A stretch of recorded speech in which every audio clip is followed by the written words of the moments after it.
Era una época en la que los bombarderos eran tan pequeños, livianos y maniobrables como alcanzaban a lograrlo los diseñadores. En medio de Spitfires, Messerschmitts y Mustangs se destacaba un bombardero gigantesco y pesado. Con casi el doble de peso de sus contemporáneos, se le conocía como botija, porque parado sobre su nariz parecía una jarra de leche. El Thunderbolt P-47 de Republic llegó tarde a la guerra, y su diseño se vio influenciado por los acontecimientos que estaban sucediendo en Europa, como las batallas aéreas sobre Polonia y Francia. A pesar de su tardía entrada al inventario, llegarían a construirse en mayor cantidad que cualquier otro bombardero americano hasta entonces. Era rápido, confiable, podía ser dañado y sobrevivir y contenía poder de fuego pesado y efectivo. El P-47 evolucionó de una serie de aviones producidos por la Seversky Aircraft Corporation bajo la dirección de dos inmigrantes rusos, Alexander Seversky y Alexander Karpely. Para el momento en que el P-47 voló, la compañía se llamaba Republic Aircraft Corporation, y Seversky ya se había ido, pero los orígenes del avión se remontan a 1931. Alexander Seversky llegó a los Estados Unidos siendo ya un aviador y entusiasta de la aviación. Su padre había sido el primer propietario privado de un avión en la Rusia imperial, y Alexander había volado con distinciones en la Primera Guerra Mundial. Llegó a los Estados Unidos en 1917 en una misión naval y después de la Revolución se quedó trabajando con la Fuerza Aérea. Estableció una compañía de aviación en 1922 con las ganancias de las patentes de ingeniería de aviación que había vendido al gobierno americano. En 1931 fundó la Seversky Aircraft Corporation. Tras la incorporación de Karpely a la compañía, la configuración básica alrededor del motor de enfriamiento radial se desarrolló rápidamente hacia los aviones que dominaron las competencias por el trofeo Bendix a mediados de los años 30. Con pilotos como Jackie Cochran, uno de los ganadores regulares, los pilotos de Seversky ayudaron a crear interés en los medios y la compañía se dio a conocer. Las virtudes de los aviones de Seversky radicaban en su largo alcance y la velocidad de crucero relativamente alta. Estaban entre los aviones americanos más rápidos de su época. Y en 1937, cuando la mayoría de los aviones americanos alcanzaban 320 kilómetros por hora, Jackie Cochran causó sensación con 480 kilómetros por hora, rompiendo la marca en el espectáculo aéreo nacional.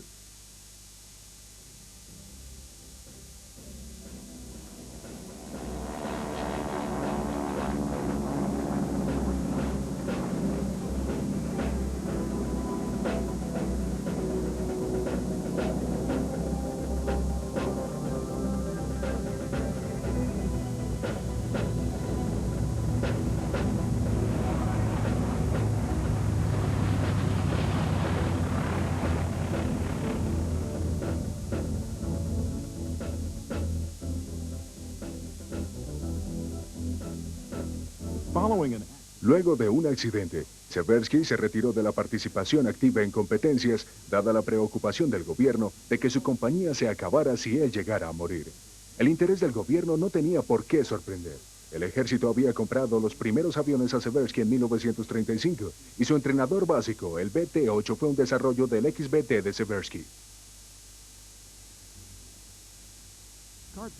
Karpely y su equipo competían para ponerse al día con el resto del mundo, y empezaron los diseños para un nuevo avión al que se le dio el nombre de P-47, que debería funcionar con un motor de enfriamiento líquido cuyos planos se habían sometido al Consejo Aéreo en agosto del 39.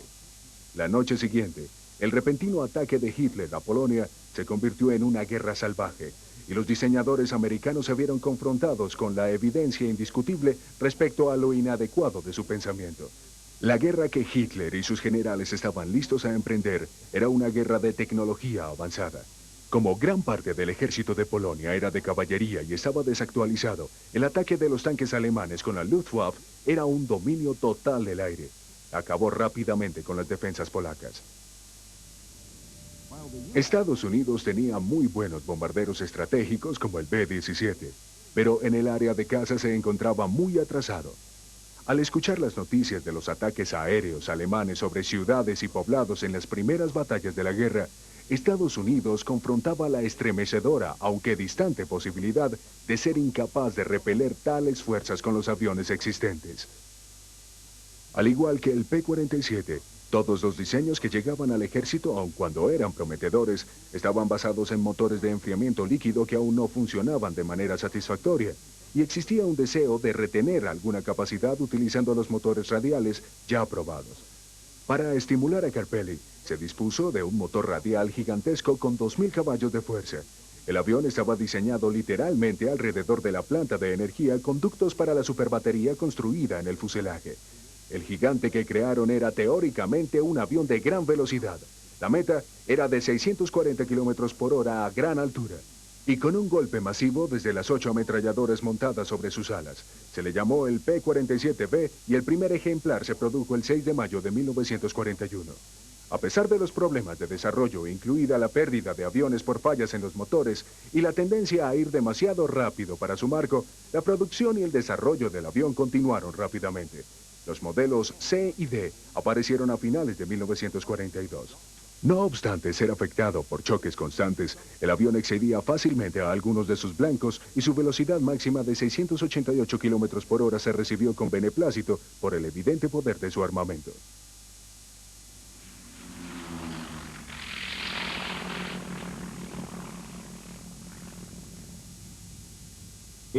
Se le aceptaba para su papel expreso de cortar y destruir bombarderos enemigos. Sin embargo, a medida que se resolvían los problemas y los aviones empezaban a multiplicarse, las necesidades reales los señalaban para un papel enteramente diferente, el de bombardero escolta que operaba desde Inglaterra. Dispersos por toda Inglaterra, los equipos de mecánicos civiles e ingenieros ensamblaban los aviones embarcados desde el otro lado del Atlántico. El primer avión había sido descargado pocos días antes de la Navidad de 1942, y tan pronto como el Thunderbolt estuvo disponible, se hicieron arreglos operacionales y se adelantaron planes para equipar 3 grupos. Había un cierto escepticismo respecto al gran bombardero. En relación con los aviones capturados a los alemanes, se encontró que los alemanes tenían solo una ventaja: la velocidad cuando eran maniobrados y acelerados por la aviación nazi. Adicionalmente, no tenía alcance suficiente para escoltar a los bombarderos en su camino hacia Alemania. Pero a pesar de esto, y dada la ausencia de armas más adecuadas, el P-47 se envió protegiendo a los bombarderos al campo de batalla. La primera salida operacional fue sobre Francia, y se hizo el 8 de abril de 1943. Aun cuando las fallas mecánicas aún provocaban pérdidas de aviones, los pilotos se ajustaban a sus nuevos bombarderos con gran aprecio, por su fortaleza, velocidad y poder de fuego. Con la utilización de tanques externos de combustible para ampliar su alcance, los Thunderbolt fueron asimilados rápidamente al combate. En poco tiempo se desarrollaron tácticas para explotar su velocidad de ventaja, lo cual les dio una muy buena reputación por alcanzar y sobrepasar a los Messerschmitts y Focke-Wulfs.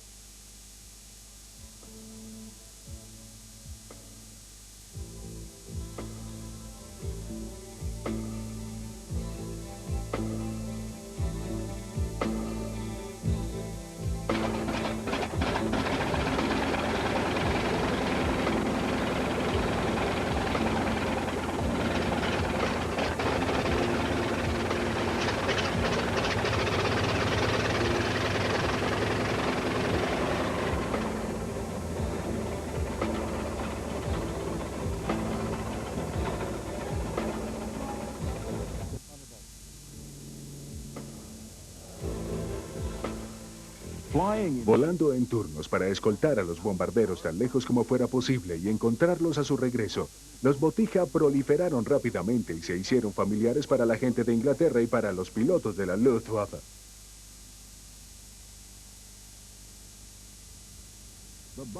Los bombarderos habían sido construidos para proveer apoyo entre ellos mismos contra un ataque masivo, en la creencia de que serían capaces de prevenirlo dirigiéndose hacia sus blancos y de regreso a casa.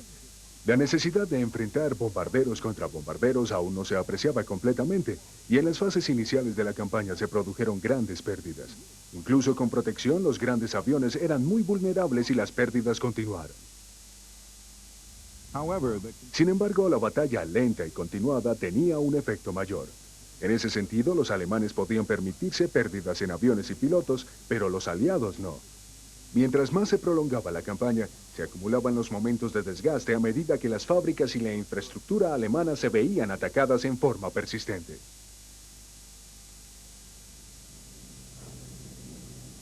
En el momento de este ataque, en Ending, en septiembre de 1943, los hombres que volaban los aviones aliados no eran conscientes de los efectos a largo plazo, ni de la presencia real y perniciosa de este enjambre de atacantes alemanes.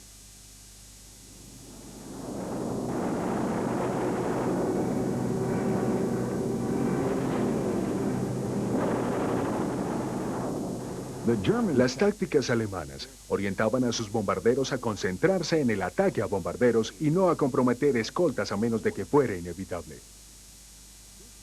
Esto era adecuado para el alto vuelo del Thunderbolt, que podía volar sobre las formaciones de bombarderos y aún así clavarse para interceptar a los atacantes. Una vez ganaban velocidad en el clavado contra los alemanes, tenían pocas posibilidades de escapar. Las tácticas que se habían empleado sobre los Spitfires de picar y escapar después del ataque simplemente enfrentaban la fortaleza del P-47 y los nazis aprendieron de la peor forma que no había manera de superar al Botija.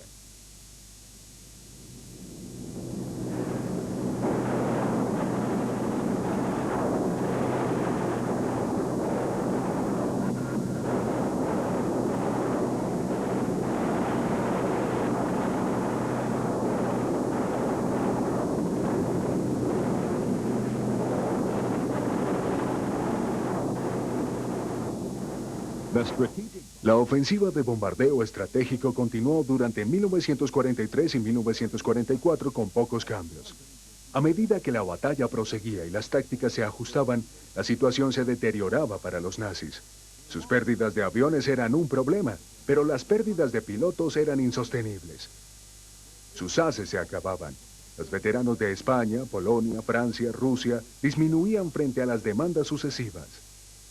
Adicionalmente, sus aviones se vieron sobrepasados primero por los Spitfires y los Hurricanes de los británicos, y luego por los nuevos tipos americanos. Y peor aún, no habían sido reemplazados por aviones mejores. La revisión constante del ME-109 vio disminuir su efectividad por el aumento de peso, y el FW-190 también empezaba a mostrarse obsoleto. Los alemanes sabían que podían ganar el control con los bombarderos jet. Pero por la desconfianza de Hitler y la falta de visión general, no se tomó en consideración el potencial de fuego de aviones como el ME-262 hasta cuando ya era demasiado tarde para regresar el equilibrio a los alemanes. Así, 1943 y 1944 presenciaron el ocaso de la Luftwaffe hasta el punto de estar bien distante de la superioridad absoluta sobre Europa e incluso de no tener control ni siquiera sobre su propio territorio.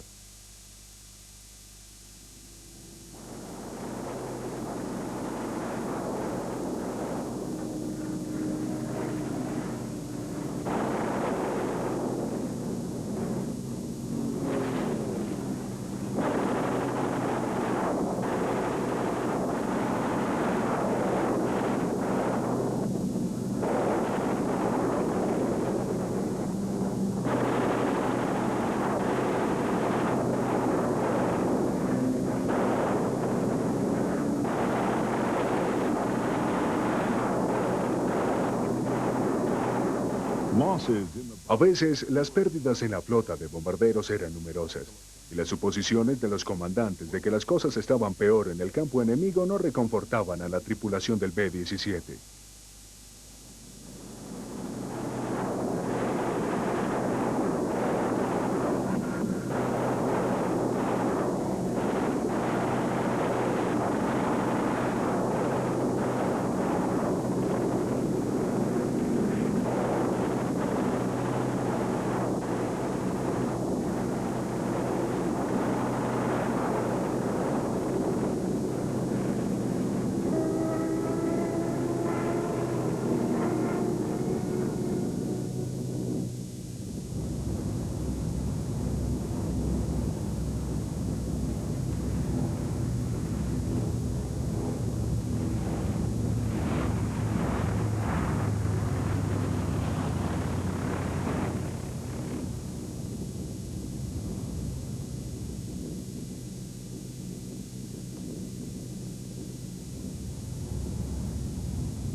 Los Thunderbolts también recibieron duros castigos, pero a diferencia de sus contemporáneos de enfriamiento líquido que caían con poco daño, demostraron ser muy difíciles de derribar. Con la armadura protectora alrededor del piloto y la ausencia de líneas de enfriamiento y radiadores para soportar golpes menores críticos, los Botija demostraron ser capaces de volar aún después de ataques mayores. Sin embargo, la posición de los tanques de combustible significaba que eran susceptibles a los incendios. Los pilotos tenían que virar rápido en caso de que los tanques se vieran alcanzados.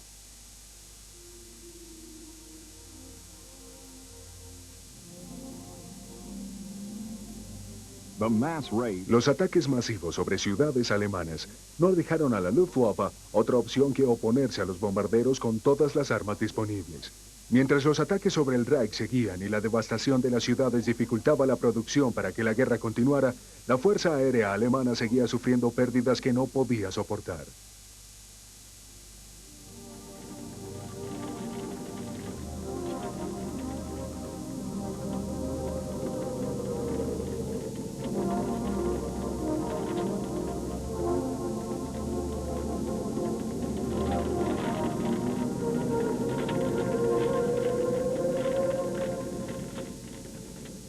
Como muchos de los P-47 terminaban sus misiones de apoyo a bombarderos llenos de munición, se hizo evidente que el poder de fuego debía usarse para el regreso a casa. En poco tiempo, esta se convirtió en la política oficial y los turnos de bombardeo se acortaron para asegurar un pequeño margen de combustible para estas correrías imprevistas. Los ferrocarriles y los campos aéreos alemanes fueron blancos de atención especial. La Luftwaffe se vio destruida en tierra y por eso se identificó al P-47 como un arma de ataque a tierra.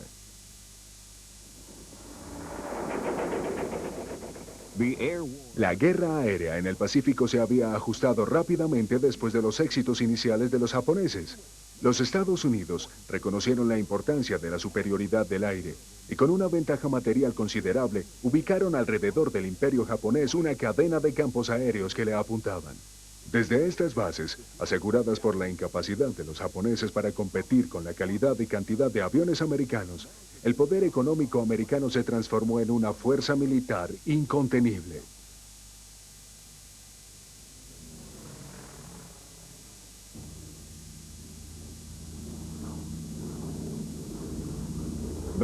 Las grandes distancias entre casi todas las misiones hizo claro que los Botija no eran adecuados para estas lides.